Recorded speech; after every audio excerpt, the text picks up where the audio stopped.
notícias no Jornal do Brasil. Antigamente, principalmente na década de 70, por conta da imprensa, do acesso que a gente tinha à leitura, à literatura, as crônicas, poesias, contos geralmente eram publicados em jornais.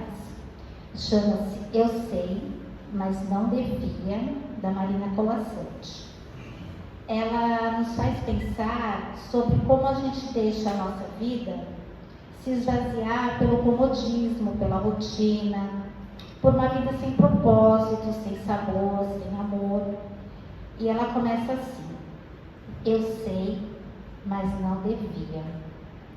Eu sei que a gente se acostuma, mas não devia. A gente se acostuma a morar em apartamentos, a não ter outra vista senão a janela ao redor. Sem vista, se acostuma a não olhar para fora, não abrir cortinas, acender a luz mais cedo. Se acostuma a esquecer do sol, esquecer do ar, da luz, da beleza, da amplidão. Se acostuma a acordar de sobressalto, porque está na hora. Tomar café correndo, porque está atrasado. Ler o jornal no ônibus para não perder tempo.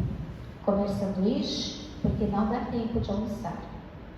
Sair do trabalho, porque é noite. Cochilar no ônibus, porque está cansado.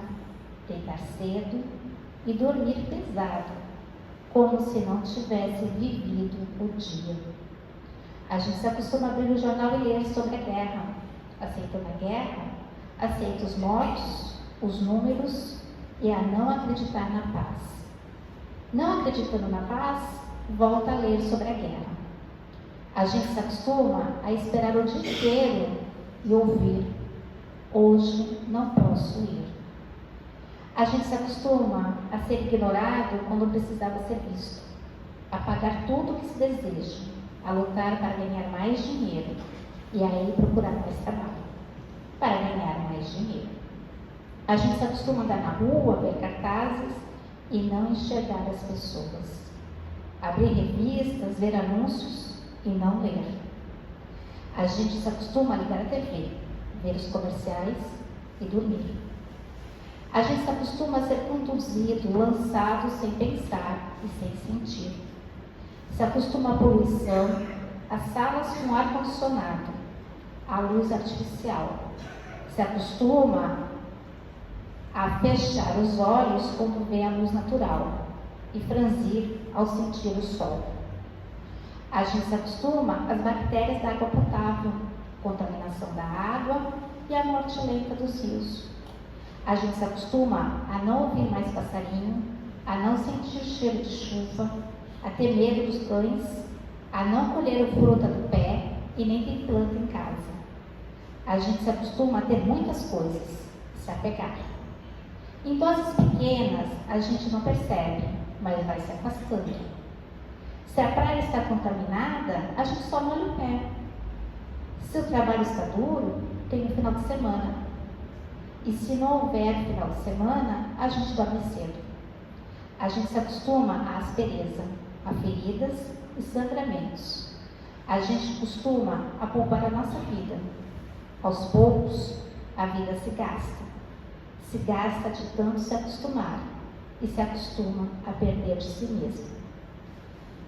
A gente se acostuma a muitas coisas que não deveria, quando a gente deveria estar mais ocupado com o nosso propósito de vida. E é isso que o André Luiz vem trazer no livro do Nosso Lar. O livro foi publicado na década de 44, por meio do Chico Xavier. Essa é a primeira capa das primeiras edições e essa é da edição atual. O livro faz parte da coleção A Vida no Mundo Espiritual, composta por 13 volumes, por 13 livros. E quem não leu, eu convido para a leitura. E quem não viu o filme, eu convido também para ver. É uma leitura muito edificante. Na realidade, é um dos primeiros livros que relata como é uma colônia espiritual e como é a vida num plano espiritual.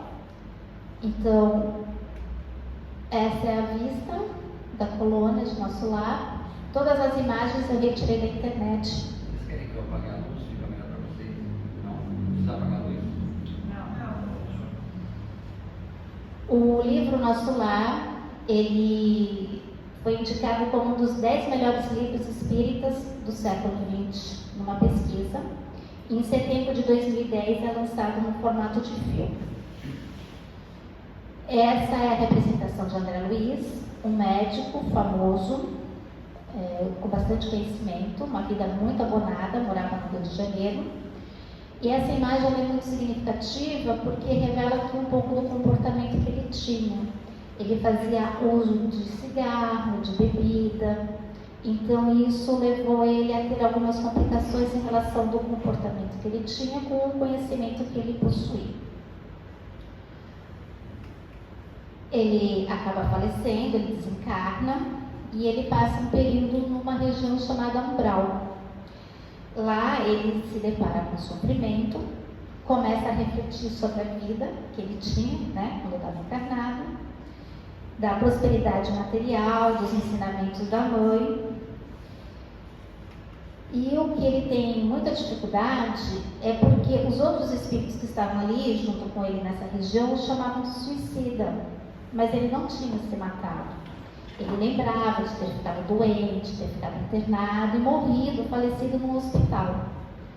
Ele sentia fome, frio, então ele descreve todas as necessidades do corpo físico. Ele sentia as dores, a dor da cirurgia, ele sentia a sede. Bem, diante de todo esse sofrimento, ele pensa que ele nunca pensou em Deus, ele nunca teve religião.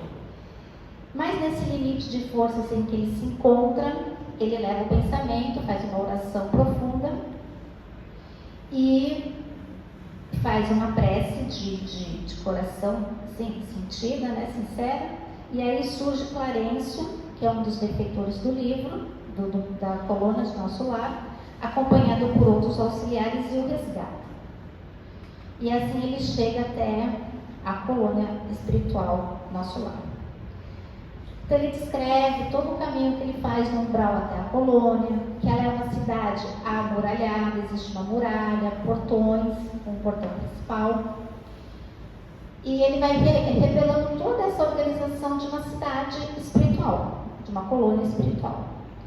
O enfermeiro esclarece ele sobre o que aconteceu com ele, que ele desencarnou. Ele faz uso de caldos revigorantes, de água e paz durante todo o tratamento dele de recuperação. Quando ele está um pouco melhor, ele já consegue se locomover sozinho, ele é convidado a assistir uma oração que acontece na colônia e estão reunidos todos os ministros com vários espíritos que são os responsáveis por todo aquele ambiente da colônia espiritual que ele nunca tinha, então, conhecido. E aí, mais recuperado, ele vai se mostrando cada vez melhor, mais forte. O médico esclarece ele realmente sobre a questão do suicídio, porque ele, na condição de médico, com os conhecimentos que ele tinha, ele, por conta dos vícios que ele tinha, dos hábitos de fumar, de beber, ele acabou abreviando a existência com doenças que acometeram o próprio corpo físico. Bem, e aí ele começa a refletir bastante no livro sobre essa questão do nosso comportamento, sobre como até o Daniel comentou, né, do que a gente se alimenta, o que a gente alimenta o corpo, do que a gente alimenta o nosso espírito, quais são os pensamentos que a gente tem, os modos de se comportar aqui nesse plano, e ele faz uma extensa lição sobre isso. Ele sente ainda muita saudade da família, da vida que ele tinha aqui, e ele começa a se preocupar como eles estariam e se lamenta muito. E aí o Clarencio, que é o responsável pela recuperação dele, né, de ajudá-lo ali, coloca que as lamentações, elas impedem a gente de avançar, que esse movimento que a gente cria, reclamando, lamentando, se fazendo de vítima, prejudica muito essa questão da recuperação e da nossa própria evolução. E que ele tinha que entender que ele estava ali para enriquecer a alma, para ele ir adiante, para frente. E aí ele tem a companhia de Lísias, que é um enfermeiro que se torna amigo dele, e eles vão, ele já consegue se locomover fora do hospital, e eles vão fazer um passeio pela colônia. Então, ele explica o que é a colônia. É uma cidade espiritual, onde moram os espíritos desencarnados. Quando nós estamos aqui, nós somos espíritos encarnados com alma. Quando a gente desencarna, sai do corpo físico, a gente assume a condição de espírito desencarnado. E ele explica que a cidade nossa, do plano físico, são cidades parecidas com as colônias, mas numa condição menos favorável, menos harmoniosa, mas é muito parecida com a cidade física, é uma réplica da colônia, vamos pensar assim. Então tem casas, avenidas, ruas, hospitais, escolas, trabalho, progresso, evolução, como aqui. E aí ele vai visitando a cidade, ele vai percebendo a questão da harmonia, do clima, do ar puro. E aí ele conhece a estrutura da cidade do nosso lar, como ela é organizada, né? Como ela é administrada. Os ministérios, então tem o Ministério da Regeneração, cada ponta da estrela é um ministério. Do auxílio, da comunicação, do esclarecimento, da elevação e da união divina. Cada ministério tem 12 ministros. O Líderes também explica sobre a questão da história do nosso lar. Ela é uma colônia fundada por portugueses na região do Rio de Janeiro. O Rio de Janeiro, ele tem um grande destaque para a história do Brasil. É uma das cidades mais antigas que a gente tem, em termos de país. Chegou a ser o lugar que acolheu a família imperial, né, na época do Império. Foi capital do Brasil, então ela tem um grande destaque, é uma cidade muito antiga. Então, por isso que ela foi organizada por portugueses no começo do século XVI. Então, ele conta sobre a história de nosso lar, como ela é estruturada. Eles passeiam de aeróbus, que é um veículo, que ele tenta explicar para a gente, lá em 1944, mas a gente tinha muita dificuldade de entender porque a gente não tinha acesso à tecnologia que a gente tem hoje. Hoje é mais fácil, quando você lê o livro ou assiste o filme, é mais fácil por conta da gente ter celulares, notebooks, telas, WhatsApp, fazer ligações, um vídeo. Naquela ocasião as pessoas até desconfiavam que aquilo não pudesse ser realidade, como estava descrito ali no livro. E aí ele vai conhecendo a cidade, e aí ele chega num dos pontos mais importantes da colônia espiritual, que é a questão do Rio Azul, porque basicamente ele esclarece que muito da vida, não só física aqui da Terra, como lá também do plano espiritual, é baseado na água. A água é uma grande fonte de vida, que eles utilizam nos tratamentos nos hospitais, nas câmaras retificadoras, da mesma forma que a gente faz com a água fluida, com a água que a gente precisa beber. Nosso corpo é composto de água, então ele esclarece bastante sobre essa questão da importância da água. E ele vai conhecendo aí toda a região do Rio Azul, ele vai passeando pela colônia, até que ele, não sei se vocês lembram no livro ou no filme, ele pega uma fila enorme para falar com o governador, ele fica muito irritado, porque, afinal de contas, ele é um médico, né? Bem famoso do Rio de Janeiro.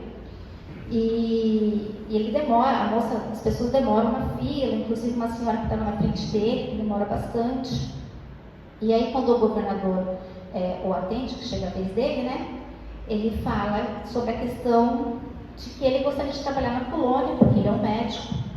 E aí o governador explica para ele que, infelizmente, ele não pode trabalhar como médico, por conta da história dele, né, das dificuldades que ele enfrentou, do passado, e que ele poderia trabalhar como aprendiz.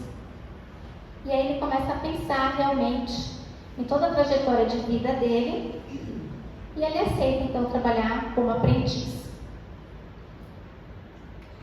E aí ele fala que ele ainda tem essa oportunidade de estar lá, não muito pelo comportamento que ele tinha, mas por conta das preces que alguns dos clientes que ele tinha faziam por ele, e as rogativas da mãe. E aí ele fala, não, mas minha família não rezou por mim, como que somente essas pessoas? Aí ele vai numa sala, como se fosse um laboratório digital, com telas como se fossem notebooks. Imagina a gente falar isso em 1944, né? Iam falar que não existe, né? Não é possível. E aí, ele vê realmente ali registrado que eram as pessoas que ele atendia de graça por imposição da própria secretária, e ele atendia de má vontade. Mas eram as pessoas que estavam muito agradecidas que faziam as preces por ele, principalmente depois que descobriram que ele tinha falecido. E aí ele começa a refletir um pouco sobre o comportamento, a arrogância que ele tinha, a questão de ser médico para ele era uma coisa muito impositiva, muito impotente, né? E aí ele recebe a visita da mãe, e aí a mãe explica que ela tinha acompanhado ele no umbral, mas ele não percebia ela, que ela morava em outra esfera, que ela estava ali visitando. Aí ele pergunta sobre o pai dele está numa outra região de sofrimento, porque o pai dele também tinha vários relacionamentos fora do casamento, tinha feito promessas para essas mulheres, e elas estavam obsidiando o pai, e eles estavam ali todos numa situação de emaranhamento, né, de dificuldades. Bem, aí ele recebe alta, e ele não pode morar no hospital, né, tá melhor, mais saudável. E aí ele passa a morar com Lísias, e aí o Lísias explica para ele como que é essa organização das casas. Todos têm casa, ninguém mora na rua. Quando você desencarna, como na condição dele, que não teria outro parente para acolher, os amigos acolhem. E aí o Ulisses começa a explicar toda essa parte de famílias, das organizações dentro do nosso lar. É uma parte muito, muito interessante. E aí ele vai morar junto com Lísias. E a mãe do Lísias, ela tem um capítulo todo destinado sobre a questão da alimentação, da organização, das famílias, dos trabalhos que as pessoas fazem, sobre a questão do bônus horas. As pessoas trabalhando recebem como se fosse uma remuneração, né, um dinheiro, o bônus horas pelos serviços prestados, que quem trabalha na educação e na saúde tem os bônus horas em dobro.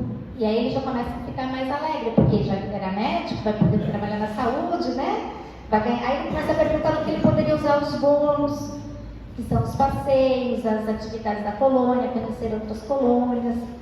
Bem, aí a gente tem um momento Ulisses explicando essa situação toda para ele, né? Aí tem uns momentos mais tristes, vamos pensar assim, no livro, porque o livro ele conta muito sobre a Segunda Guerra Mundial e sobre os desencarnes em massa. Então, se a gente pensa que para ajudar uma pessoa a desencarnar a nível espiritual, naquela situação desencarnavam várias pessoas simultaneamente, né? Então, são telões. Imagina se falar isso também lá em 1944. A colônia tem vários telões e simultaneamente são passadas essas mensagens, e ali é o governador pedindo que eles precisam se organizar para trabalharem nessas equipes de socorro para resgatar essas pessoas. E aí, no livro, que está no capítulo 24, ele coloca que é como se fosse uma emissora de rádio, que era o que a gente tinha mais de comum em 1944, que era a era do rádio, né? Que como se tudo se sintonizasse e essas telas aparecessem simultaneamente a figura do governador e pudesse não só ouvir, como vê-lo. E ele dava essas mensagens. E aí ele consegue participar já dessas equipes de resgate, de socorro. E aí ele decide, então, trabalhar nas câmaras de retificação, e ele é aceito. As câmaras de retificação são os primeiros lugares onde são trazidos os espíritos desencarnados para o nosso lar. Então é o primeiro momento que os espíritos são acolhidos e cuidados, tratados. Só que, como todo hospital, tem a questão da limpeza, da higiene, e aí ele começa a se deparar com aquilo, e aí ele descobre o verdadeiro sentido de ser médico, que é o de cuidar, de estar presente, de ajudar. E ele passa a trabalhar não só de dia, como de noite nas câmaras. Ele descobre realmente a verdadeira missão dele nesse momento. E aí tem uma outra passagem do livro que é muito interessante, aparece também no filme, é que ele está uma noite ali trabalhando nas câmaras e aparece uma mulher do outro lado do muro pedindo para entrar em sofrimento. E ele já tem uma empatia pelas pessoas, ele consegue ter uma escuta atenta. E ele fica muito conduído com aquela senhora e ele tenta colocá-la para dentro. Só que os vigilantes não permitem. E ele fala, meu Deus, vai ser aqui uma colônia de socorro. Como que vai deixar alguém lá do lado de fora, já que está disposto, né, a ser socorrido, a entrar, né, na colônia e ser atendido? E aí os vigilantes esclarecem que ele não consegue ainda perceber a sintonia dos outros espíritos, que ele só consegue perceber o que a pessoa fala, mas não qual é a real intenção da pessoa, né? E que aquela senhora, na verdade, ela tinha uma intenção, ela estava imbuída de entrar na colônia e perturbar as outras pessoas que estavam ali sendo tratadas. E ela ia tirar a harmonia, ia ser muito difícil depois contê-la. Ela ainda não estava, assim, de fato, tão pronta para entrar na colônia para ser tratada. Aí ele já tem bônus horas, ele resolve, então, fazer um passeio pela colônia. Então ele descreve os parques, as zonas de beleza natural, os salões verdes, a Praça da Música. Então ele vai descrevendo toda a colônia e inclusive os animais. Então ele descreve que lá também tem muitos cães que são treinados e cuidados para ajudar os espíritos nessa situação de socorro, tanto do umbral como desses desencarnes coletivos da guerra, e principalmente desses passarinhos que chamam-se ibis, que eles têm uma função muito semelhante como se fosse das hienas, que eles se alimentam de todas aquelas energias deletérias das zonas do umbral. Então eles levam os passarinhos, eles sobrevoam a área, fazem uma limpeza espiritual daquelas energias deletérias para que eles consigam penetrar nesses espaços. Então ele descreve que existem muitos pássaros desses nos lagos, nos bosques de nosso lar, assim como os cães. Inclusive aparece bastante nas cenas do filme os cães ajudando nessa situação de socorro. Bem, e ele novamente é convocado para a guerra, né, para ajudar nas guerras. E aí ele começa a lembrar também da família, né? Como estaria a família dele? Porque ele começa a ver tantas pessoas desencarnando em sofrimento e ele fica muito preocupado de como estariam as pessoas, a esposa, os filhos lá no plano terreno, né? Na vida terrena que eles estariam levando. Bem, aí ele também, já com seus bônus horas, descreve outros lugares da colônia, que é o Campo da Música, já usando seus bônus horas, que é um ambiente reservado à beleza musical, e os espíritos vão para lá também para terem intuições de orações, de palestras. É um lugar que promove muito bem-estar. E aí ele recebe também a visita da mãe, que anuncia que ela vai reencarnar. E ela já tem um plano reencarnatório montado, ela vai reencarnar e vai receber o pai dele como filho e mais aquelas mulheres que obsediam o pai como filhas, a fim de tentar resgatar ali todo mundo. Ela explica sobre a questão do culto familiar, da importância da família, e aí ele se despede dela e também da mãe do Lísias. A Dona Laura também vai reencarnar. E esse capítulo da Dona Laura, que é o 47, ela esclarece bastante sobre essa questão do reencarne, da restrição, da restrição do corpo espiritual para ficar bem pequeno, a fim de que consiga ser reencarnado no corpo físico da mãe, né, no ventre materno. Então é bem interessante toda a descrição que eles fazem, como é o trabalho do ministério, como é feito isso. Ela faz um plano reencarnatório, ela pode participar do plano reencarnatório dela, diferente do pai dele, que vai ter uma reencarnação compulsória. Então é colocada no livro a diferença entre esses planos de reencarnação, onde um pode participar, e na reencarnação compulsória o espírito não tem tanta condição ainda de participar, por conta das suas dificuldades. E aí ele conhece os espaços onde as situações vão acontecendo, né? Ele vai até com ela, até o Ministério da Regeneração, da Reencarnação. Então Então ele vai começar a mostrar para a gente como funcionam todas essas estruturas dos ministérios. E aí ele tem a permissão de visitar a família. E aí ele fica muito triste, porque ele vê a esposa casada novamente, ele não consegue se sintonizar com nenhum deles. A única sintonia que ele ainda consegue ter mais é com a filha, que parece percebê-lo enquanto toca a música. E aí ele vê esse segundo esposo da esposa dele, né, doente e sendo vampirizado por alguns espíritos.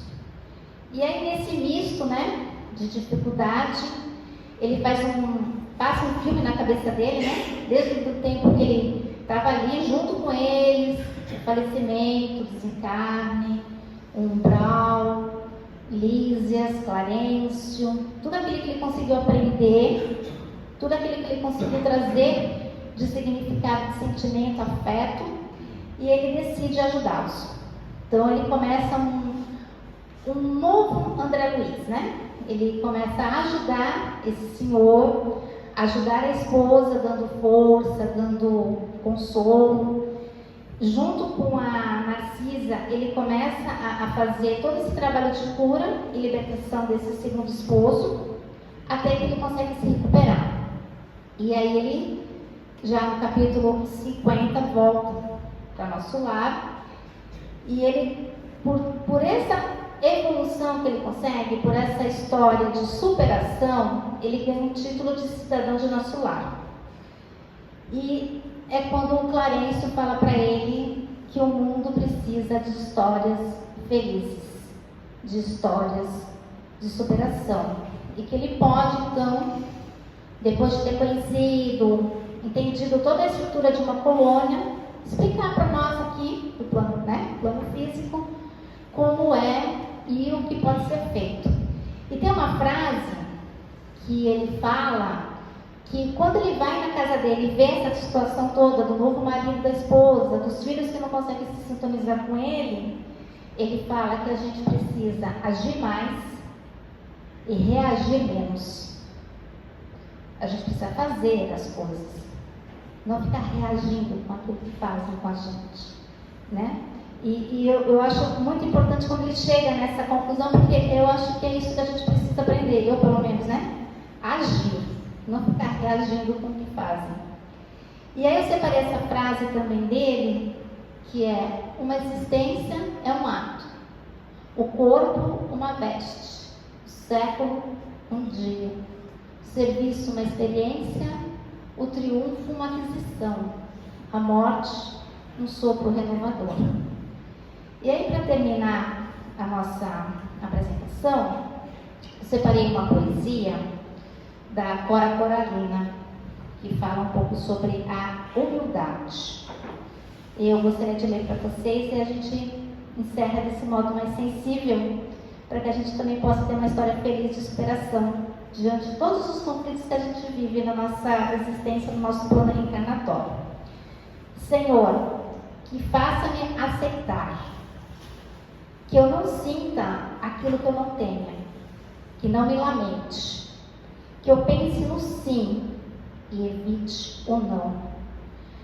Senhor, dai-me a humildade, como uma chuva desejada, mansa e delicada, como uma noite longa, escura, repleta de estrelas e luar, que eu possa aprender a agradecer a minha cama, as minhas coisas, o meu teto e o meu chão. Que eu sempre tenha força para acender eu mesma a chama da alegria na minha vida e ver a beleza na manhã de um novo dia que começa a acordar. Que eu entenda que o passado foi duro, deixou seu legado. Saber viver é a grande sabedoria. Que eu possa dignificar, me fazer de pedra de segurança com as lições do amar, e delas me servir a aprender a viver e evoluir. Amar a vida e não desistir de lutar, recomeçar a cada derrota, Renunciar a palavras e pensamentos negativos. Acreditar nas pessoas, nos valores, ser otimista. Crer numa força imensa que vai ligando a família humana numa grande corrente luminosa de fraternidade universal. Eu creio na solidariedade, na superação, na confiança, na generosidade e no idealismo. Eu creio no milagre da ciência, nas novas descobertas. Eu aprendi que vale a pena lutar pelo amor. Que essas palavras possam ressoar no nosso coração e que a gente consiga guardar os nossos pensamentos como uma forma de evoluir também na nossa existência. Boa noite a todos. Boa noite.